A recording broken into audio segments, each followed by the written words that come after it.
There is an overlooked competition heating up in Asia, the race to control space. Space is part of the great power competition between US and China. In the last decade, India has joined the ranks of the major space powers. India's space program is not to compete with anybody. India is launching satellites for its own requirements. And now, India's private space sector is also gaining notice. We'll become among the top few companies in the space sector. We are very proud that we're able to build cutting-edge technology right from Indian soil. Why are the major powers reaching for the stars? What spoils await the victors? And where does India stand in the race for space?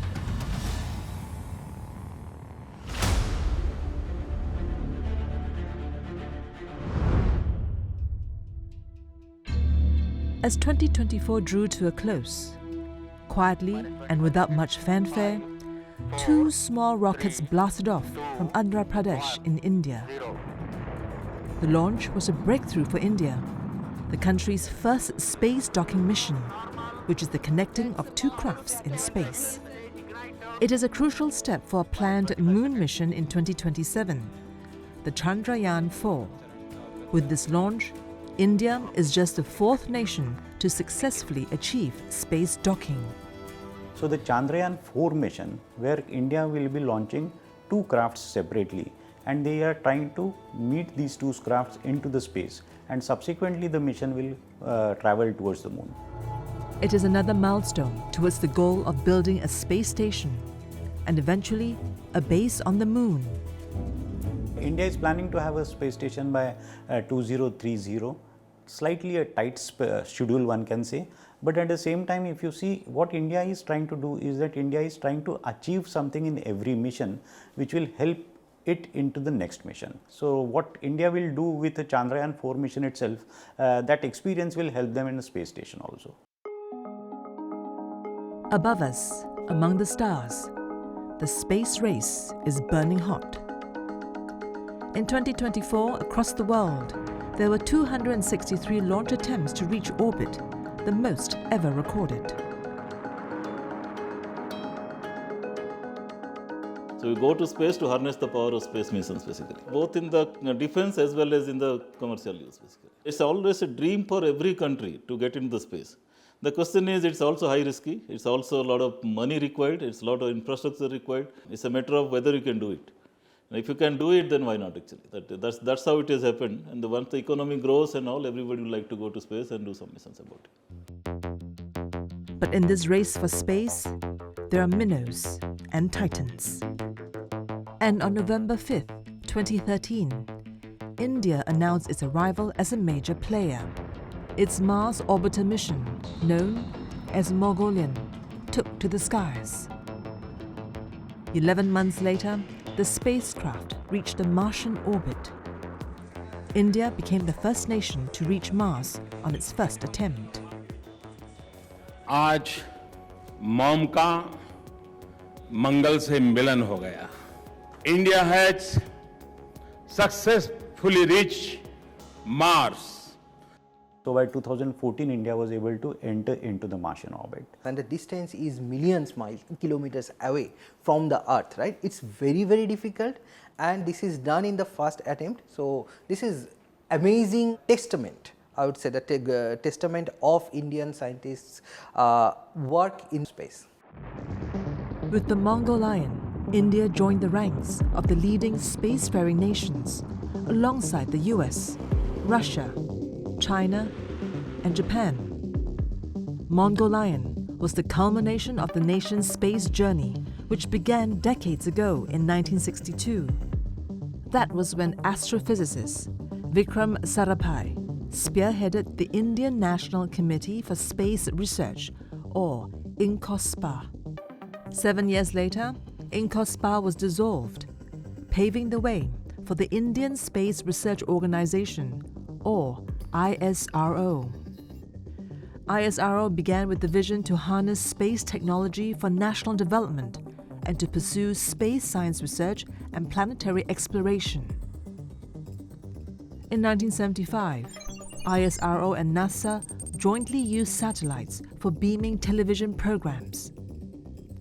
The same year, India's first satellite, Aryabhata, was launched by a Soviet launcher. 5 years later, ISRO developed its own launch vehicle and launched a satellite. In 1994, ISRO launched Polar Satellite Launch Vehicle, or PSLV. In 2008, ISRO aimed for the moon, launching its Chandrayaan-1 program. 6 years later, Mars Orbiter Mission, or Mongolian, reaches the Martian orbit. In 2023, India became the first nation when its Vikram lander soft-landed in the lunar South Pole region. And in the same year, Aditya L1 solar spacecraft was launched to study the Sun. And now, ISRO is working on its first manned mission in space called Gaganayan. When ISRO was conceived in the 60s, the world was mired in the Cold War. For the US and the Soviet Union, the space race was an extension of military competition and supremacy. But India's space program had more peaceful origins. You see that a space race was a product of the Cold War. India was not party to Cold War. So if you see India's space program, the evolution of India's space program, it was about weather satellites, it was about communication satellites, which were the initial satellites. India was compelled to develop its own technology because at that time the space powers were not willing to share space technology with India, and therefore India had to do its own. Space technology was kept always protected, well guarded by each of the countries they were involved in space programs. As a result, what happened is that you cannot buy those technologies from other countries. So then if you were to be able to aspire with them, you have to develop it by yourself. The year ISRO was born, Tapan Misra was an 8-year-old student in a school on the outskirts of Kolkata. One day, his mathematics teacher brought a Bengali newspaper to her class. That changed Misra's life forever. Our math teacher brought out the Ando Bajar Patrika and showed it to the children that you see that a man has landed on moon, and you know that the footprint of Armstrong was on the center page of Ando Bajar Patrika. And we were very surprised. In fact, what could happen? And we also, evening, I wanted to look at the sky, whether really I can see the man, but I was very disappointed. I did not see this man. But Misra's interest in space had been kindled. Some years later, he got a chance to fulfill his dream when he received his first job offer. It so happened that the ISRO was not that famous that time. I got 3 jobs, one in ISRO, one in Jensen Nicholson, Color, and another one is a Hindustan Computer Limited. The lowest paid was ISRO. Those days hardly anybody knew what ISRO is doing. And then I was selected to join the School of Automation and Computer Science in Indian Institute of Science. And I went to buy the ticket. Then I thought that the score is valid for 3 years. Let me take a chance in ISRO. So instead of Bangalore, I bought a ticket to Ahmedabad, and I got stuck there.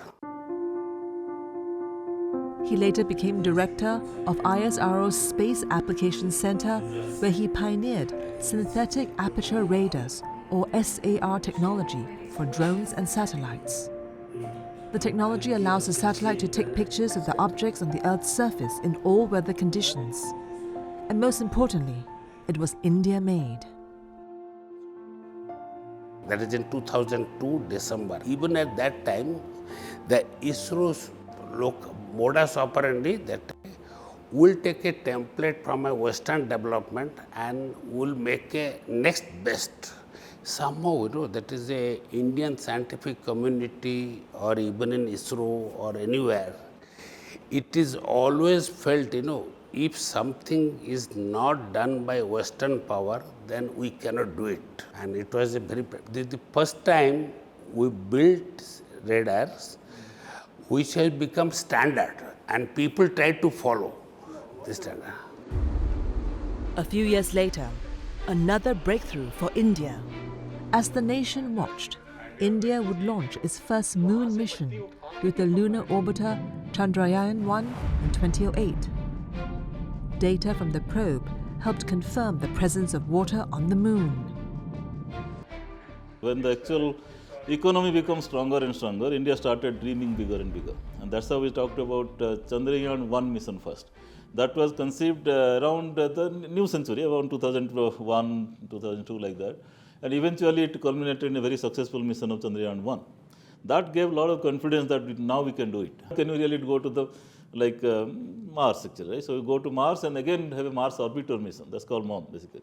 Once these two missions become successful, you get tremendous confidence that okay, now time has come to go for the landing mission. So space technology, use of space technology in day-to-day life is almost ubiquitous. It's everywhere, and it has penetrated our day-to-day life in such a way that we even do not realize that we are using space technology in our day-to-day lives. Possibly you have taken an Uber or you have ordered your food, right? And you can see that from where your order is being taken, you can track live that your delivery person is where he is right now, how much time it will be required. So those requires space technology in the particularly global navigation satellite system. India has their own global regional navigation satellite system, NAVIC. So nowadays you search again in internet and say that what is the weather prediction in the next 10 days, 20 days, right. So those informations are gathered by this, are collected by the remote sensing satellites and then processed and directly comes to our tip of our finger. So right, so these are the things. If we do not invest in these infrastructures, right, so then what will happen is that we will be becoming dependent on others, and then if we depend on other countries, then what happens, sometimes they can say that we do not want to give you the service, then what do we do? But despite advancing by leaps and bounds, India currently lags its competitors. If you have to look at a global spectrum, I will say that US, China are the major space powers at this point in time. US, because of SpaceX, now has got more than 6,000 satellites out into the space. China could be having around 600 satellites. As far as countries like India is concerned, it has got only around 60 satellites. Russia also, because Russia is definitely having around 200 satellites. So countries like India, Japan, Israel, to a certain extent I can say, are in a tier 2. But in this era of superpower rivalry, what is at stake for countries if they're overtaken in the space race?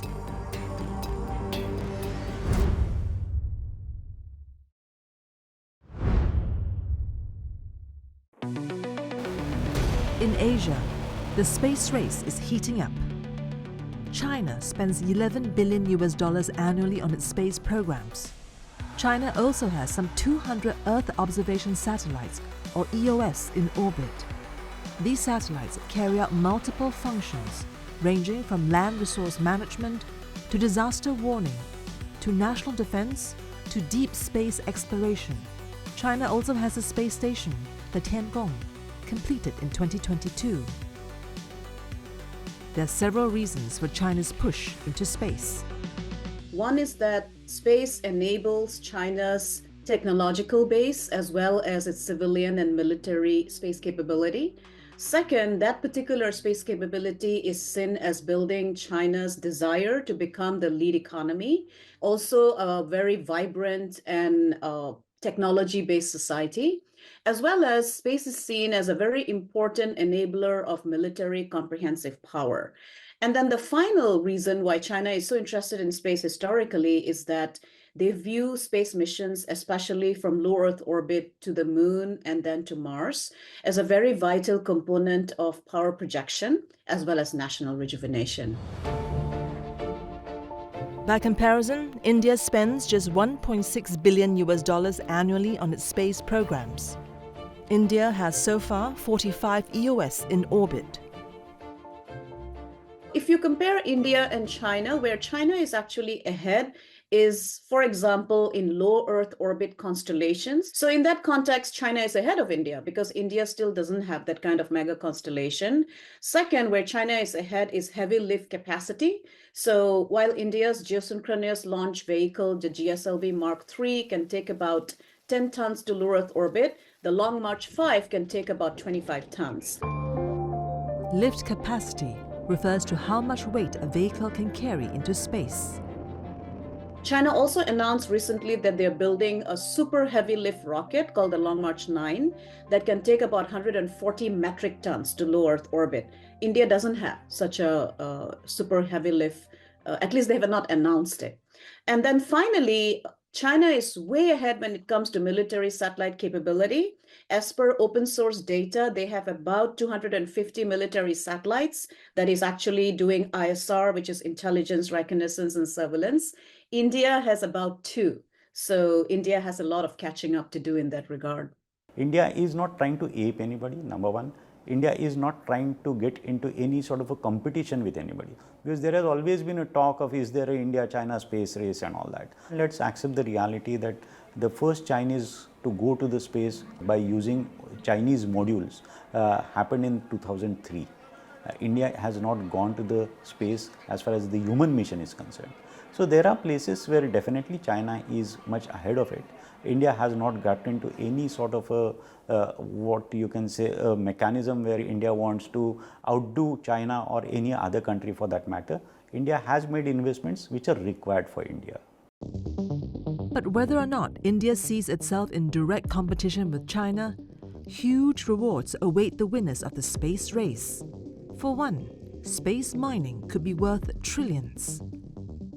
The issue of lunar mining is extremely becoming vital and strategic today. So there are few resources on the moon that nations are thinking about, and this includes the US, China, Russia, India, and Japan, for example, which is helium-3 that basically can be utilized for nuclear fusion if we can crack that technology. And by that, you will get much faster rockets. The rockets today are more chemical. The second resource are platinum rare group metals. So that is another very critical resource. And then finally, water ice. So water ice can be turned into fuel for rockets or for oxygen.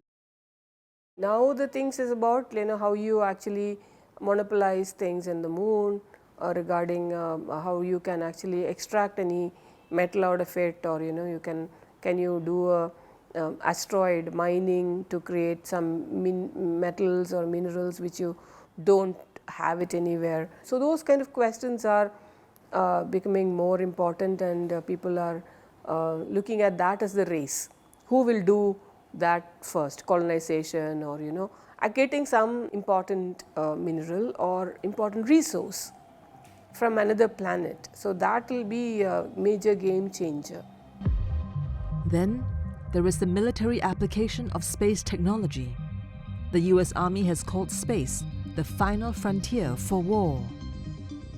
So the importance of space from a military national security perspective was very much showcased during the second Gulf War, as well as in 1991 during the first Gulf War, right? And so what space did at the time was that it supported missile tracking, missile deployment, command and control. So I think the recognition is that space is such an enabler of any kind of force structure as well as power projection. So space is giving you the data.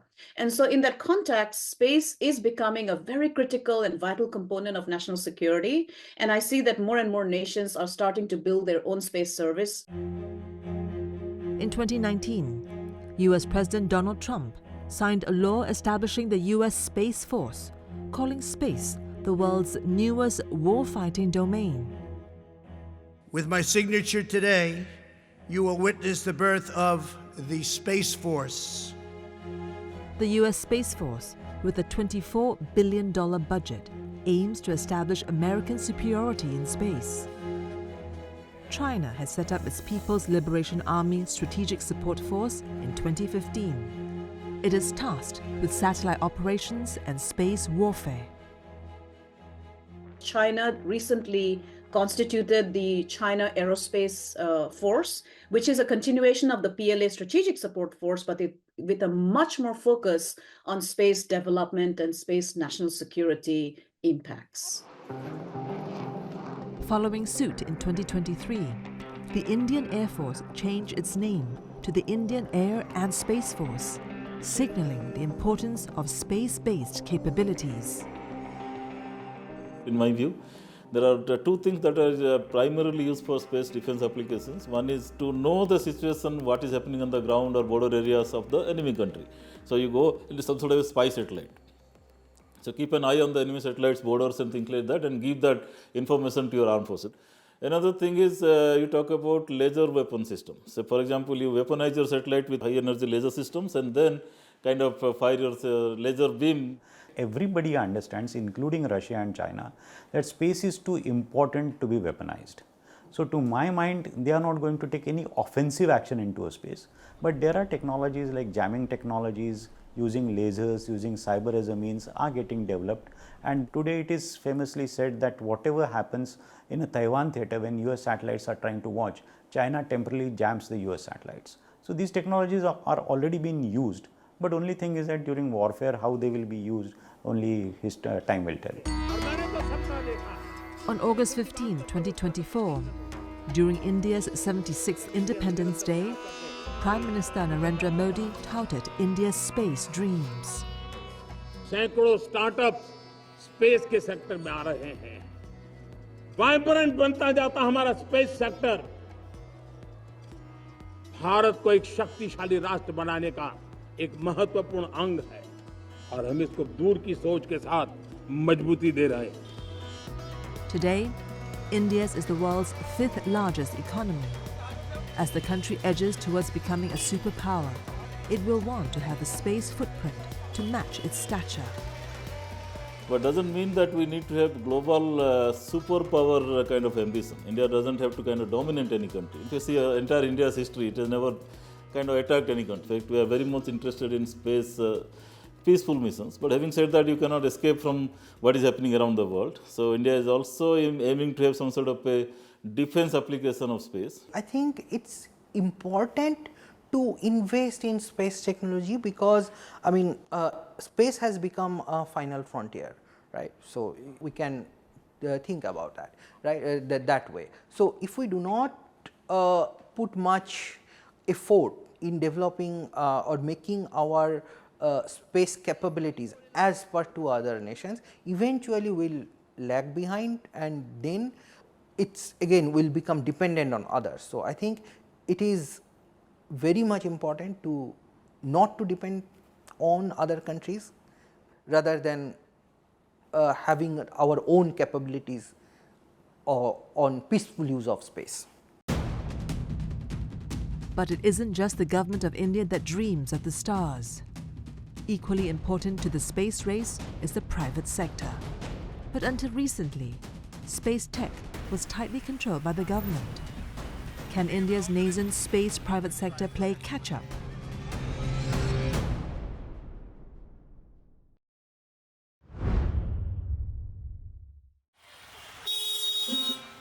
Hyderabad, a 400-year-old city in southern India.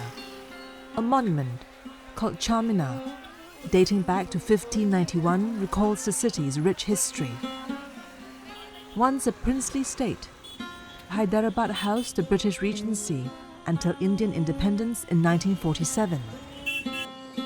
Today, Hyderabad is the bedrock of India's technological and scientific march. It is a hub of space startups, launched by young scientists aiming for the stars. Pawan Chandana is co-founder of Skyroot Aerospace, a company that's building rockets to take satellites into space. Skyroot main mission is to open space for everybody. We are building rockets which can specifically launch smaller satellites, something below 500 kilograms. And we are a 6-year-old startup, and we have already launched India's first private rocket to space already, and few months away from launching commercial satellites to orbit. And then we will ramp up the production of the rockets where we can launch more and more launches per year, and then be a significant part of the global space economy. Our customers are mostly global, more than 90% is global. And of course, we also launch global customer satellites coming from the government as well, and also looking forward to launching satellites from the Indian government as well. When Skyroot started in 2018, space was not open to the private sector. Space technology was tightly controlled by the government. There was no policy to enable the private sector. There was no funding environment in the country because there was no policy naturally, and then also space was totally new to investors at that point of time. But then everything changed very quickly. Government opened up the space policy just a few years ago, and then just within a few months of starting Skyroot, we have launched India's first private rocket to space, and we became one of the very few companies in the world globally.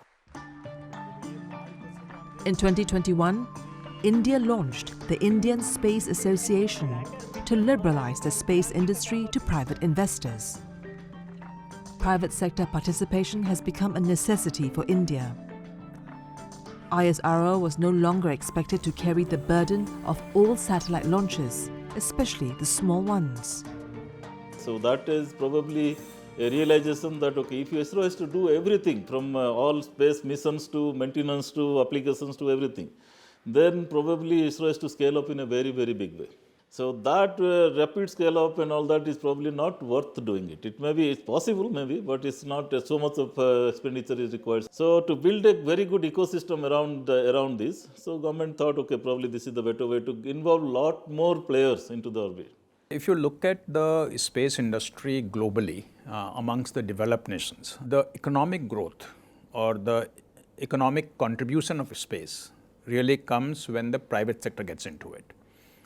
You look at SpaceX, for example, right? It's one of the highly valued companies in the world, and the kind of innovation they're doing today was unimaginable a few years ago, right? The government of India rightly decided that it's time to bring private sector in. Elon Musk's SpaceX is perhaps the most well-known space tech company today. With its array of commercial Starlink satellites, SpaceX is valued at some $350 billion, a sign of how lucrative this sector is. India wants to grow its space industry from $8 billion today to over $40 billion by 2040. But here, India is again playing catch-up.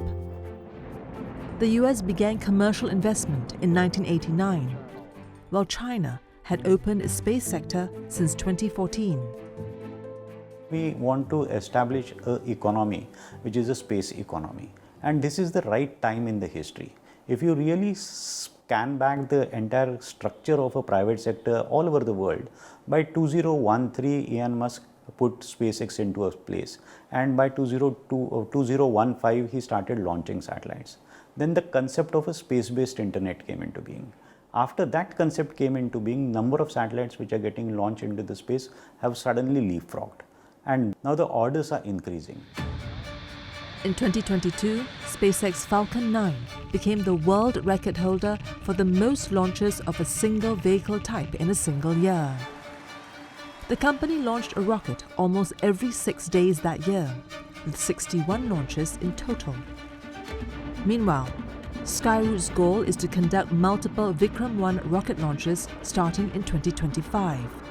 It has plans to nearly double the launch frequency each subsequent year. It is undeterred by the competition it faces.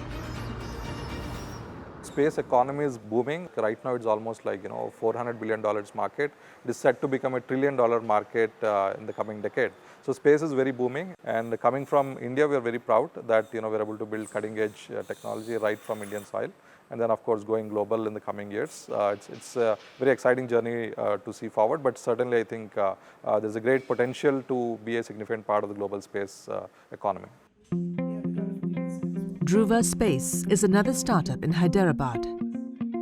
While Skyroot specializes in launch vehicles, Dhruva Space provides a more bespoke service. So today we work in the space, launch and the ground segment, where we work with our clients, customers, and based on their requirements to figure out what kind of satellites are needed, figure out how to put them into space, and also not just stop there, but with our network of ground stations, provide a service of operationalizing these satellites and operate them until the end of its life. We want to make the aspect of going and doing things space easier, so that what needs to be done is something that the people who want to do focus on. One of Dhruva's top engineers today helped build satellites for Singapore's Nanyang Technological University in 2018. Mayuresh Sapoda was pursuing his postdoctoral fellowship at the university. So there were two of those student satellite missions that we were building. So I played a role in developing some of the avionics for that, developing innovative spectral payload for that, and I did pick up a lot of program management skills during that time where we were developing these student satellites. In Dhruva Space, Mayuresh is now making and designing satellites based on clients' needs. He designed one of the company's early test models. What the satellite consists is a bare essential of the requirements for a spacecraft. You see power generation systems, which are the solar cells that are around the satellite. You see antennas, which are telecommunication system, which allows to communicate with the satellite from a ground station. There's also an onboard computer present on it, which sequences all the functionalities of the satellite. That's it. It can be used for low data rate communications using the same antennas that you see on the satellite. This can be used for, say, text messaging, SMSs from remote terminals on the ground. And with the government backing the sector, it is an exciting time for the startups here in Hyderabad and elsewhere. Last October, the Modi government approved a $119 million fund for space startups. Although with the high youth unemployment and cost of living pressures, there were questions if the money would be better spent elsewhere. India invested into a space because it is a poor country. Because India realized that science and technology, not space in particular, but overall investment into science and technology will allow India to prosper further. And that's the reason space was identified as a particular area. India is no longer the India of before. Right now we're the fastest growing economy, one of the fastest growing economies in the world. And then space transforms lives. For example, in India, fishermen use space technology to find the right shoals of fish using satellite technology, and the government helps it in identifying the right shoals of fish. It affects agriculture. You can identify pests, you can do urban planning, and it affects like various sectors which can affect the common man. And you have like disaster management, you have like surveillance to protect the borders. In fact, the vision of the founding father of Indian space program says that India needs to be second to none in applying advanced technologies to the common man, and that's what space brings. The government also hopes that the burgeoning sector will be a job creator. A report commissioned by the ISRO estimated that the space sector created 4.7 million jobs in the last decade. Naturally, the very nature of the space ecosystem or the technology that we build is an intersection of various fields of engineering, various fields of sciences. And these are something that's the need of the hour in terms of what needs to be built. We are looking at a lot of development in terms of material sciences, communication systems, human support life systems, and so on, which naturally extends to a lot of job creation across the board here. In future, you'll probably have several tens of thousands of employees, just high-tech people working in the space sector just in India. I think that's a big boost, and that will be the fuel of the space economy in the future. 27-year-old PhD scholar Bushra Ansari is working on remote sensing at her institute in Delhi. She's upbeat about her future. We see that there are a lot of private companies being set up recently, and there are opportunities in industry as well as academia as well in the space science.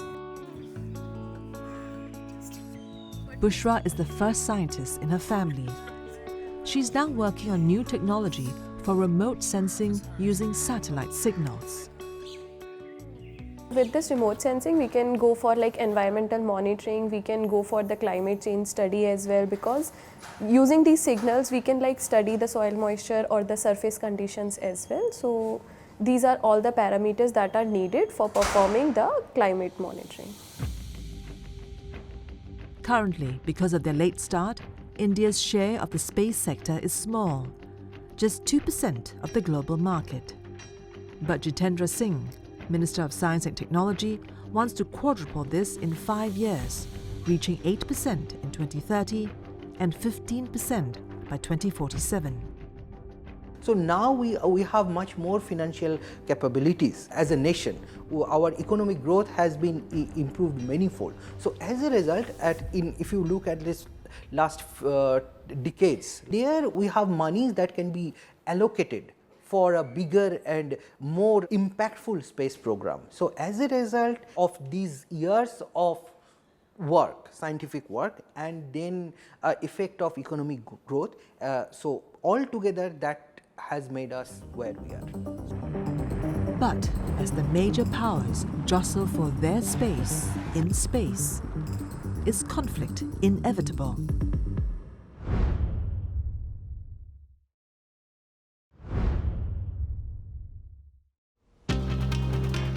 Elon Musk's SpaceX has launched over 7,500 satellites into low Earth orbit, or LEO. The company has approval to launch 12,000 satellites in the Starlink constellation. But it wants to launch as many as 42,000 satellites eventually. Space is now a highly congested domain, especially at low Earth orbits where thousands of satellites jostle for real estate. This animation shows the objects in space around our planet. Green dots are active satellites. Yellow dots are rocket bodies. Red dots are space debris. But the debris that satellites and rockets create in space is a concern for all. Space pollution will affect everybody, and it's a big danger. And the Starfleet is basically the Starlink things are huge number in terms of the low Earth orbit things. And internationally, all countries are working together to understand space debris and clear it, because anybody will face this, the junk out there. It's like a climate change. Everybody will face it. Are facing it already. Scientists worry of a chain reaction where space debris collide with and destroy active satellites, creating more debris, which in turn collide with other satellites. This is known as the Kessler syndrome. It could render certain orbital regions unusable for generations. India has now announced they will have a constellation. China has announced about 13,000 satellites, scaling it up to 30,000.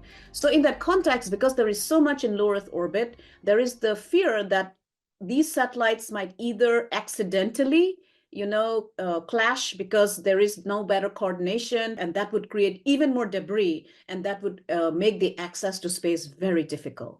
India is a very responsible space power. In fact, many of our missions, many of our launch vehicles are intentionally designed to get out of the orbit at the end of the mission. That means they have a residual propulsion to deorbit the last stage of the launch vehicle so that it burns out. It doesn't stay as a space debris in the space. But as superpower rivalry goes extra-terrestrial, there is worry that debris can come from another source, the militarization of space. In the 80s, America successfully tested anti-satellite missiles, weapons capable of destroying satellites. In 2007, China admitted to testing similar arms. 说的呢，中方已经就中方日前呢在外空进行的一次试验呢，向有关方面进行了通报，那么也向美方进行了通报。那么我们在此呢还要强调指出的是呢，中方一贯主张和平利用外空，反对外空武器化和外空军备竞赛。中国从来没有，那么今后也不会参加任何形式的外空军备竞赛。In recent times, there have been only 2 anti-satellite tests, one by China in 2007 and Russia did it in 2021, which has added to the space debris. Now people understand that space is not going to be safe any longer. In principle, India is totally against weaponization of a space, because you see, at end of the day, weaponization of a space is not in interest of anybody. So just as a method of a deterrence, India has also done a Mission Shakti in the year 2019, where India also did an anti-satellite test. But the beauty of India's anti-satellite test was that it was done at a lower altitude. So there is no debris which has emerged out of it.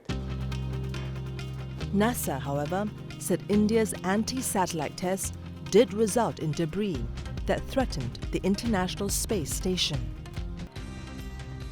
So, what guides conduct in space? The UN's Committee on the Peaceful Uses of Outer Space and the Conference of Disarmament are meant to establish an international code of conduct in space. But mirroring the situation on Earth, 2 camps are emerging in the geopolitics of space. There are 2 lobbies which are working, if I am using a correct word right now. One is a US supported lobby and other is a lobby which is China and Russia supported. China and Russia has got a plan of establishing some sort of a laboratory close in the vicinity of the moon, and that's why there are few countries in the world who have actually joined them also. US has established its own structures along with its friends called Artemis Accord. So the US has the Artemis Accords, where nations have signed to build a permanent base on the moon. China has the International Lunar Research Station and has its own strategic alignment structure. So you can see that there is a competition, and in my estimation, China's ability to showcase its lunar presence today with the landing on the South Pole is actually ahead of the US, at least in the post-Apollo period. India is a signatory to the Artemis Accords. But which camp you are aligned with can impact the space race. Since 2011, the US had banned Chinese taikonauts from the International Space Station. Likewise, the Chinese blocked American access to its Tiangong space station. The International Space Station is approaching its end of life, after which China will have the only functional space station. If you have your own Antariksha station, whatever, space station, then you can carry out your own infinite experiments actually. A lot of people are doing very variety of things. In fact, space biology, that is a field that is growing very rapidly. So under these circumstances, there is a requirement of a scientific community to undertake certain experimentations into a zero gravity atmosphere. Indian astronaut will be going to an international space station next year only, but there are limitations as far as doing scientific experimentation over there is concerned, simply because space station is going to get retired. So under these circumstances, there is no other platform available where India can undertake these types of experimentations. And that is one of the key reasons why India is decided to invest into developing or establishing its own space station. And in the final frontier of space, who gets there first matters. So in the case of lunar resources, it really matters on who goes to what celestial body first. Because when you go to somewhere first, you are then able to build that permanent structure, to lay out those lines of, infrastructure building, so that if another nation that comes second wants to do it, they will have to settle for something else.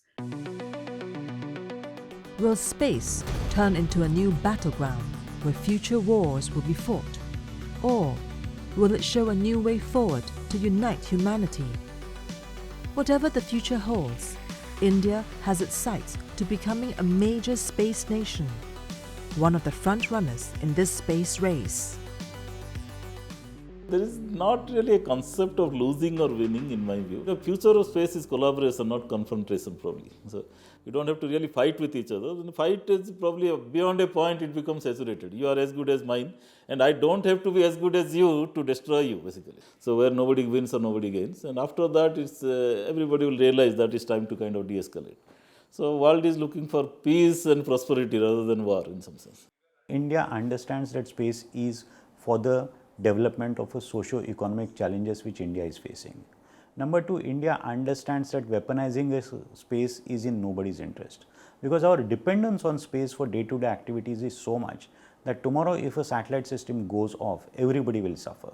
At the same time, there are economic options which are available, commercial options which are available. India wants to use those options also, because at end of the day, for a development of an economy, you will require various types of industries, and space becomes one of the most important industries in that fashion. And for young Indians like Pawan at Skyroot, space has captured their imaginations.